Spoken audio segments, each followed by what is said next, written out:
Kiev's military shelled residential district Oktyabrskyi of Donetsk and Donetsk airport last night. The mine Oktyabrskyi was shelled as well. Further, Kiev's troops started firefighting in settlement Pesky yesterday. There, Kiev's forces offensive actions in the sector of Spartak and Andreevka. Further, locals are reporting that the so-called National Guard of Ukraine is concentrating forces in the Dnipropetrovsk region.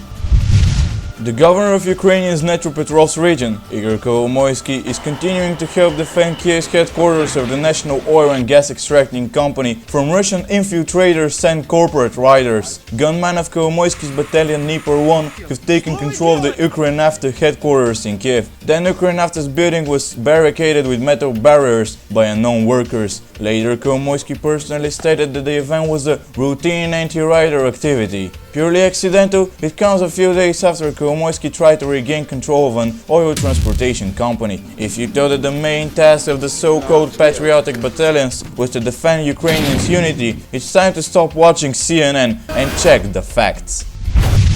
The UK is concerned over last year's reunification of Crimea with Russia. British Foreign Secretary Philip Hammond condemned calling it an illegal annexation and demanding that Russia must return Crimea to Ukraine, according to a press release of the official UK government's website. The irony of Hammond's words is that he has forgotten about the Falklands illegal annexation by the United Kingdom. Alexei Pushkov, the head of Russian Parliamentary Foreign Affairs Committee, has reminded this fact to the British Foreign Secretary on Twitter. Philip hasn't found an answer. Ouch.